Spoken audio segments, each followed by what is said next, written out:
Coming up on today's episode of Airborne Unlimited, the AMA Expo concentrates on model aircraft registration concerns.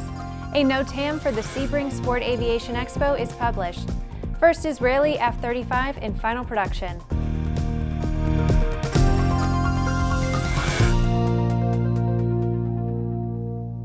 I'm Brianne Cross. It's January 14th, 2016, and this is Airborne Unlimited. Earlier this week, ANN CEO and Editor-in-Chief Jim Campbell attended the Academy of Model Aeronautics Expo that was held in Ontario, California. To say that Jim was like a kid in a candy store is an understatement, but he also reports that there is concern about the recreational model aircraft flyer being regulated by the FAA for the first time. Despite the fact that the more than 185,000 members of the AMA have for many years operated their model aircraft safely under the AMA guidelines, they have been grouped in with drone flyers and are now required under FAA rules to register their aircraft. As Jim put it, what is the FAA going to do next? Thanks, Bree. At the AMA 2016 AMA Expo, there was plenty to see, and the part that was exciting about this is that with the new technologies represented by the drone community, multi-rotors and the like, it's obvious that there was something here for everybody. Everything from actually an experimental single-place helicopter that was man-carrying all the way to some of the greatest technology currently being investigated by NASA. But of course, the problem and the concept that was on everybody's lips here is, what is the FAA going to do next? In December, the FAA lowered the boom and basically said that everything had to be registered, including model airplanes, anything over 250 grams. That represented the great majority of the model community.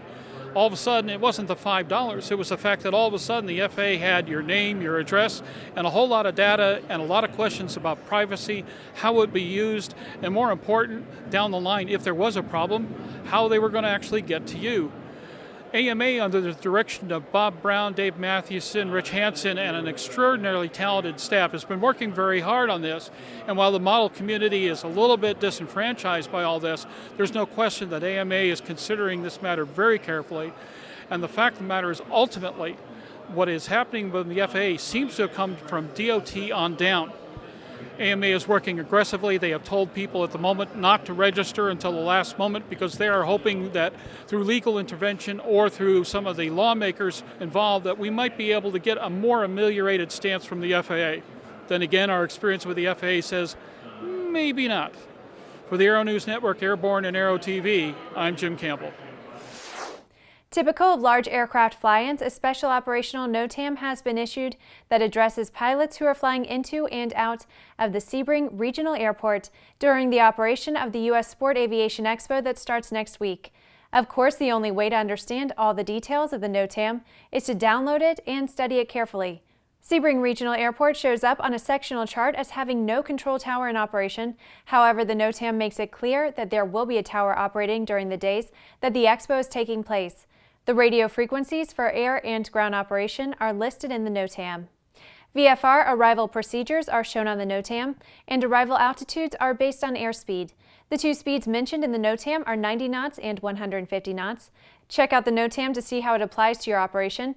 The NOTAM must be downloaded from the web, and because of its length and complexity, you cannot receive it in a briefing from flight service. Plan ahead. After the break, Israel is getting closer to operating the F-35. There's a difference between charting a steady course and pushing for the ceiling. And for nearly a century, Hartzell Propeller has been defining that difference. It's in our passion for engineering and research and our dedication to testing the limits of performance. We are built on honor. We are Hartzell Propeller. Redbird is quickly becoming the industry standard for flight training. Since Redbird introduced its revolutionary FMX in 2007, colleges, universities, and flight training operations around the world have integrated Redbird products into their curriculum. It's time to discover what Redbird can do for you. Join the migration. Welcome back. If you have a story suggestion for Airborne Unlimited, Aero-TV, our website or podcast, just email to news-spy@aero-news.net. Final assembly of the first F-35A Adir, which means Mighty One in Hebrew, manufactured for Israel, got underway at Lockheed Martin's facility in Fort Worth earlier this month. The aircraft officially began its mate process, where the four major components of the fifth-generation fighter aircraft are joined together in the electronic mate and assembly station to form the aircraft structure. It's expected to roll out of the factory in June and be delivered to the Israeli Air Force later this year. Israel has contracted for 33 F-35A Adir conventional takeoff and landing aircraft through the U.S. government's Foreign Military Sales Program. Israel's contribution to the F-35 program includes Israel's aerospace industry's F-35A wing production, work on the Generation 3 helmet-mounted display system, and center fuselage composite components production. The F-35A Adir will be a significant addition to maintaining Israel's qualitative military edge in the Middle East. It's Thursday, which means that it's time for an Aero Community Update. Over the last few weeks in this segment of Airborne Unlimited, we've been talking about the Airborne Partnership Initiative. We call it the API. To understand how you can be involved, let's quickly review what the API is trying to achieve. The API is a synergistic partnership with ANN and others in the industry to offer more exposure, a greatly lessened strain on individual resources, and the advantage of starting out with what is already a solid, professionally produced web TV program, Airborne Unlimited. We fully understand that good partnerships start with ANN being willing to shoulder much of the burden and tasking our partners individually and collectively as little as possible while maximizing their returns. We are simply asking our partners to assist us with their eyes and ears in regards to covering the topics about which they are most expert and most want to be disseminated to the industry and/or public at large. We will help establish information transferring highways that are beneficial to our partners and to us for the sake of producing the information in the quality format of Airborne Unlimited. An example of this capability was demonstrated recently with our AirVenture Innovations Preview Series produced at EAA AirVenture 2015. Put more simply, our partners simply have to furnish us with the information ammunition and we will fire the shot for you. For more detailed and complete information about being an API partner, get in touch with ANN CEO Jim Campbell at jim@aero-news.net.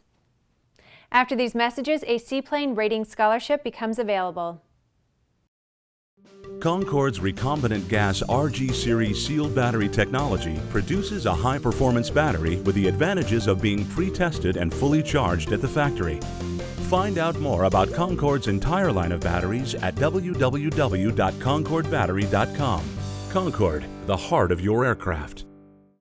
Sandia introduces the new SAI 340 Quattro TSO'd airspeed, attitude, altitude, and slip. With integral backup battery, safety never looked so good. See it now at www.sandia.aero. Welcome back. With so much news coming out of the aviation industry, we're summarizing some other interesting stories in a brief segment we call Around the Patch.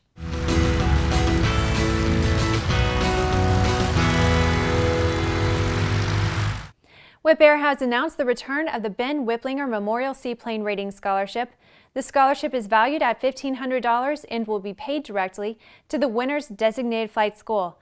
Applications will be accepted through May 31, 2016.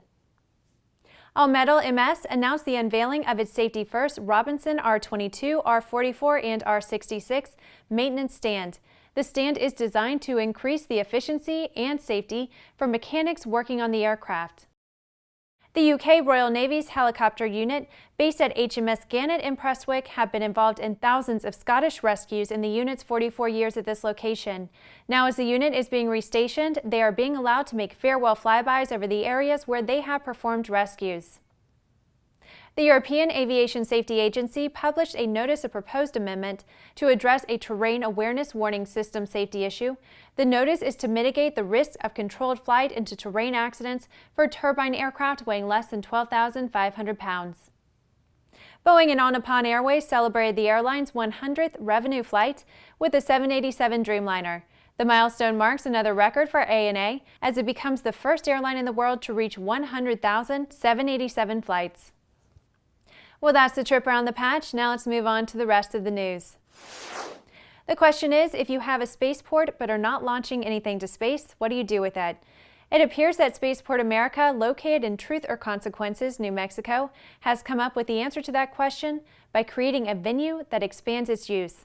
With the tagline, Earth's Ultimate Space Venue, Spaceport America's new venue and event team are leveraging the unique destination that is the world's first purpose-built commercial spaceport.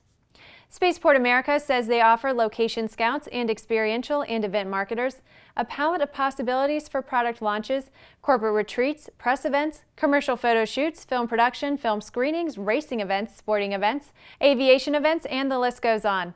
Spaceport America CEO Christine Anderson said, quote, "The world's first purpose-built commercial spaceport, with its rugged desert mountain backdrop and clear star-studded skies, helped to create a seemingly surreal experience in the land where the old frontier meets the new." However, the move to an added venue for the spaceport in no way detracts from its ability to support space launch activities. Well, that's our program for today. Remember to get comprehensive, real-time, 24/7 coverage of the latest aviation and aerospace stories anytime at aero-news.net. Remember that Airborne Unlimited is streamed daily Monday through Friday, with additional breaking news bulletins for important stories that fall outside of our normal deadlines. Please join us and a growing roster of over 100 outstanding industry associations and organizations every weekday for the best in aviation and aerospace news from the staff of the Aero-News Network, the aviation world's most comprehensive news and information resource.